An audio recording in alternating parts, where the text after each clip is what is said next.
Don't you just love sequel baiting? Anyway, it's finally time that I devoted to the films that came after ones I covered long ago, in a month that I call Sequel Bait Month. Why do I call it that? Because you gotta fish 'em out with them, of course. Stuart Little 2, everybody.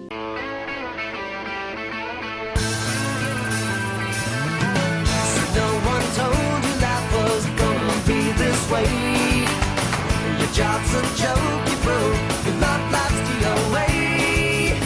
It's like you're always stuck in second gear, when it hasn't been your day, your week, your month, or even your year. But I'll be there for you when the rain starts to fall. I'll be there for you when the feeling goes. I'll be there for you 'cause you're there for me too.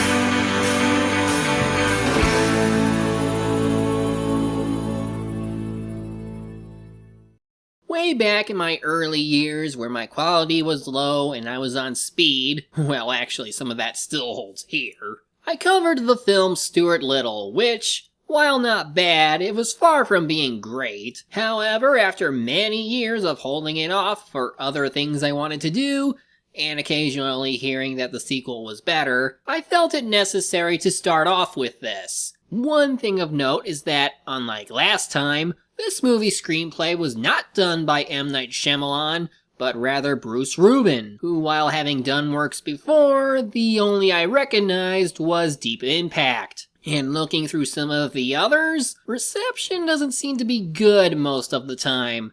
So this ought to be interesting. Can he somehow make a decent family movie about an anthropomorphic mouse and his human family? Let's find out. As we open with a good cover of A Little Love in Your Heart by Mary Mary, we join the Little family in their little house with their latest little baby member, Martha. Why'd you call her Martha? Shut up! The cast is unchanged from last time, which means we get more of Michael J. Fox as Stuart. I love how when they converted the brothers' beds into a bunk bed, Stuart's is like his own little room. At least they got more creative with the fact that one of the family members is literally a mouse. The CGI is mostly the same as it was last time though, so... Anyway, today is the first day of soccer, and George is of course acting like that one nervous kid you see in movies who you know wants to go but is afraid to try, but you know they'll go anyway because family encouragement. Besides a small subplot where Eleanor wants baby Martha to talk, she is rather worried about Stuart's safety since he's joining the soccer team too. This soccer game is making me very Proud? anxious, especially about... I'm fine. He's fine. All those boys stomping around with cleats. What if someone... Hey, you took it upon yourself to adopt this mouse child and to set up the future of animals being people. Don't let the future Zootopians down with your fears. Try everything you can. Speaking of Zootopia, it seems the mouse prejudice is real. As in the entire time this soccer game has been on, Stuart is only allowed in during the last half minute of the game, and only because one kid got hurt. Then again, how did Stuart get on the team in the first place? I got it! No! I got it! Aw, he didn't do the Michael yell.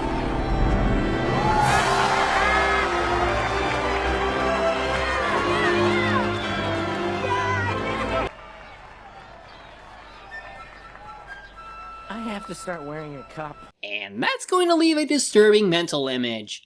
Thanks, movie! So yeah, even Stuart is starting to think that maybe Mom is right and that he shouldn't play soccer, but then again, what is there for someone of his size to do? Well, the next day, they build a plane, but when George gets called away by his friend to play some good old PS2, Stuart gets left with Snowbell while he finishes up with the plane.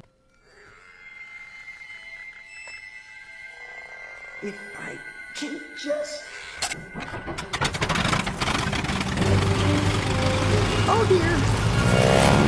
I still don't understand who makes model planes that, While can fly, sure, they can also function without a controller and use actual steering controls. So of course this leads to shenanigans, and to top it off, Stuart gets led outside by his mom. Oh, this won't sit well with her when he gets back. Also, these sisters make me wonder what their religious viewpoint is on humanoid mice. Stuart ends up crashing the plane, and now George is upset that the thing got wrecked. So now Stuart is sad, and Little Daddy gives him a talk. Oh, she just loves you so much, Stuart. It's hard for her to think of you in danger. Oh, this has been a bad day. Mom's mad. George doesn't want to play with me. I know. But every cloud has a silver lining. See, the thing about being a little is that you can look at any situation, no matter how bleak, how hopeless, and still see the bright side. Help me, Dad, because I'm struggling. Okay, George has found a new friend, but that means you can find a new friend too. Ah, so the lesson is don't worry if your siblings dislike you, because you can just find a friend to be with instead. At least Twitter wasn't invented yet. Then it gets messy. I also find it odd that Stuart hasn't gotten any human friends. Assuming he hasn't already since he knows names. But why wouldn't they want to hang out with the mouse? He's got a car! Not even girls want him knowing he can drive? That thing's a chick magnet!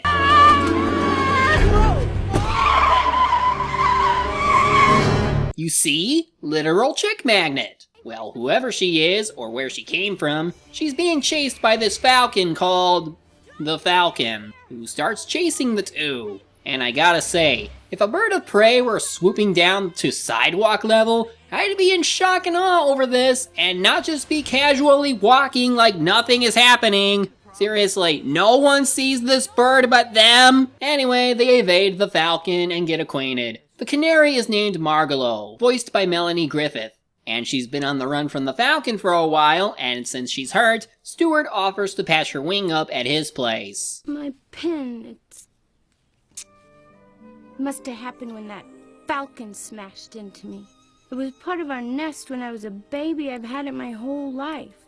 It's the only thing I have left of my mother's. Ah, gee, that's too bad. Yeah. Supposedly the actress was in the Chicago musical, though without hearing her performances in other roles, it's hard to say if this is good or under par compared to others. Anyway, he introduces her to Snowbell. Hey, Snowbell, meet Margalo. She's gonna be staying with us for a while. Staying? Are you out of your mind? Stuart, you can't just drag stray birds in here. What do you think this is, a halfway house? Look at her, she's filthy. No offense. She could have germs. And how do you know she's not a vagrant or a thief? Get rid of her! What, a tiny little bird stealing things? You're so delusional. Such a pretty little birdie. Maybe it's just my friends she hates. I found her. Found me. He did more than that. He saved my life. You did? And now I'm even more confused about this world's treatment of animals. Like, Margalo isn't even remotely humanoid like Stuart, and yet she can communicate with humans just fine. Why? She's not a parrot. She should be more like Snowbell and just be able to talk to other animals only. What, is it because she wears an aviator cap and a scarf? Do clothes just magically let you talk to humans? How do you function, animal movie? Isn't it nice that Stuart has a friend? I don't think Stuart thinks of her as a friend. What do you mean? I mean, he's smitten. He's infatuated. He's bedazzled. Stuart? But he's a baby. I know, boys start having crushes really young. This is a strange way to acknowledge Stuart's puberty. Stuart's mother problems continue, but for Margalo, hers just left. But hey, adventure awaits! At school. But for Margalo, she wants so much more. Remember me? James Wood? Well, I remember you from Hercules, and I did a review with the Hardcore Kid on that. And, oh, you were in White House Down, which was a much better movie than Olympus Has Fallen. Really decent action flick. Oh, and what a shock. The two are working together. Stealing household valuables? Okay, what would a falcon want with that? He should be hunting small dogs, kittens, mice. You know, anything that falcons eat. A moment while I vomit. Why don't we just try somewhere else? Why? Because you're set up here. They trust you, they like you. Ah, and maybe you like them. Hey, Margalo, come on, huh? Don't con a con man. At least his performance is as charismatic as everything he's usually in, but despite her insistence that she's taking her job seriously, it seems that she might have feelings for the family after all during another song by Mandy Moore. And now they're dating. Isn't Stuart in middle school still? Well, at least this conversation is good. It's kind of a dream of mine. Get out of this cold, windy city, catch that jet stream, fruit trees, millions of new birds to meet. I hear it's paradise. Then how come you haven't gone? Oh, something's always stopping me. Yeah, something's always stopping me too. Everybody around here thinks I'm too small to accomplish anything. Hey, the way I see it, you're as big as you feel. Yeah. Boy, I'm really glad you fell into my car. I'm not glad you fell. And now it's getting awkward. I drive right past the place where you crashed, and it was no big deal. I mean, there was finding it, figuring out how the pieces fit together, and, fixing it. And, good as new. Oh, Stuart, it's not. It's much, much better. Hey, Frederick, I think it's time for the father and son talk. You know the one. The Falcon ain't having any of that, though, and tries to convince her to get Eleanor's wedding ring or else. For the mouse is lunch. And how convenient that Mother takes off her ring, for in the time she goes away after Dad shows up to help clean, the ring is gone. They think it fell down the drain, so any suspicion on Margalo is completely nulled, and Stuart volunteers to go down and get it. Frederick reluctantly allows him to do so after a bit of preparation, and they get to it. But oops, Mom came back. Well, now, don't get excited, but someone that you and I love has volunteered to go down the drain to get your ring. Stuart. Good guess, Mom. Stuart! We let our son go down the kitchen drain! Now, Eleanor, don't be upset. It's all been well thought out. If there's a problem, I simply pull on the string and... Now you can be upset. Maybe you shouldn't have attached that screw to the hook. So prone to catch onto the side or something. Feeling guilty about this, Margalo at least comes in to save him using Eleanor's necklace. Speaking of, she admits her overprotective nature of not wanting Stuart hurt, and with Margalo overhearing it, she goes to have an Orihime moment. This makes Stuart sad again, which means he's going to pull an Ichigo. Are you crazy? You can't go out there. Well, you mean because I'm too small? Well, let me tell you something, George. You're as big as you feel. All right, then. Well, let me come with you. No, I need you to stay here and cover for me. Cover for you? How? Well, make something up. You're smart. Stuart, she's just a bird. No, George. She's my friend. And when you're friends with Stuart Little, you're friends for life. Well, at least he takes Snowbell with him, but only after he lies that George would tell the parents he ate him. Then again, isn't that hard to fool the parents with, he's in a play so he left early excuse? Actually, this does lead to a funny phone gag. Hey, Will, it's me, George. My mom calls. Stuart's at your house, okay? Huh?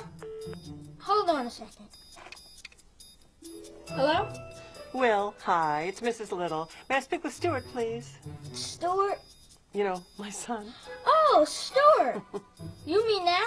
Well, now is when I'm calling. Oh, he just went in the bathroom. I think he's gonna be a while. He brought a magazine. Well, then, is your mother there? Hold on a second. I told her. Did she buy it?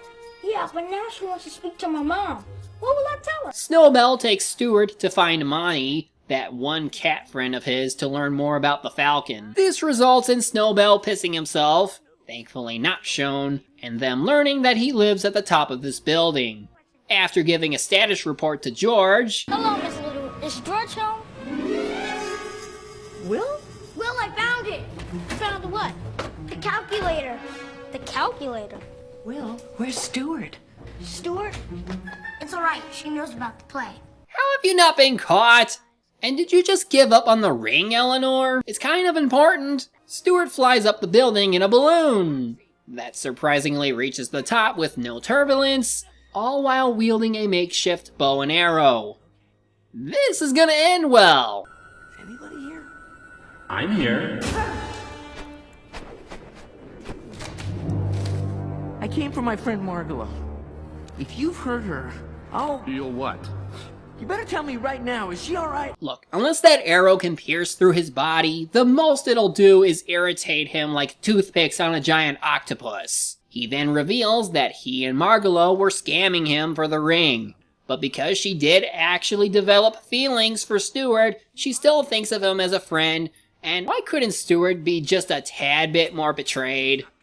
She's getting off just a bit too easy with this. So of course the Falcon drops Stuart from the incredibly high building and stops Margalo from trying to save him. And yet somehow Stuart survives the incredibly high fall by landing in a garbage bag. He ends up on a garbage barge with no way back. After going through the usual notions of "life sucks, I can't do anything" spiel, he conveniently finds the plane that he broke earlier and decides to fix it. Oh, and Mom found out about Stuart being missing, so now they're heading to where they think he is. I don't think he's puttering home. Who would do this? Someone vandalized his car? Who'd do that? Gangster mice or really bored street punks? Maybe it was Keanu. Snowbell, worried about getting in trouble, decides to scale the building. He finds Margalo trapped inside and believes Stuart is dead. He frees Margalo just as the Falcon returns to try and kill him, but she threatens him with the ring. Luckily, Stuart is here to save the day. Stuart? You're alive! Super! Where did you get the plane? A garbage dump! Sorry I asked. You're gonna make it. Yeah.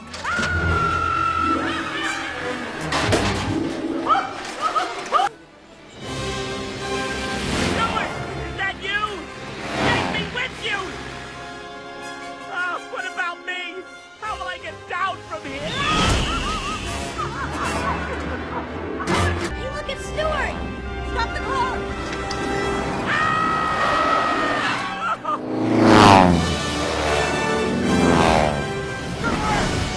Look at that bird! He's bigger than me! It's the littles. I'm saved.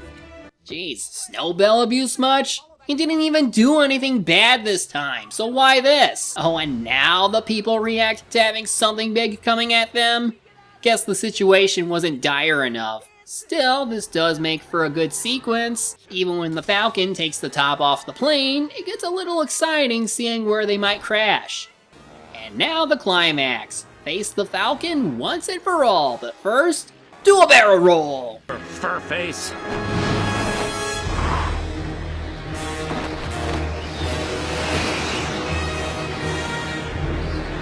Frederick, what's he doing? They're gonna crash! Stuart, turn, run away.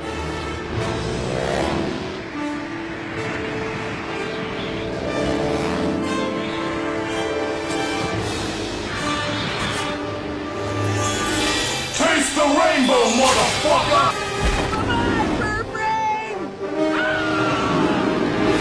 And I'm sure he's dead now, because a plane that size with rotating blades would probably leave his torso ripped pretty good. Well, it didn't, but after that landing, he'll be Monty's lunch for sure. Anyway, Margalo saved Stuart and returns the ring to Eleanor, and everything's fine. Snowbell gets no credit, but he'll get tuna, so it's cool. However, it's time to bid farewell to Margalo, who gets to finally fly south for once, but hopes to meet everyone again. And Eleanor, I guess, learned to let up on the protecting. I'm really not sure.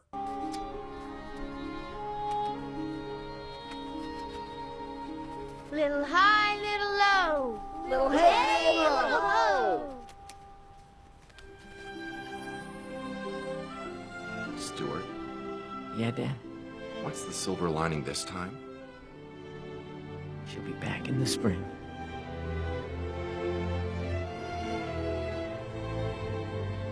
Bye-bye, Puppy.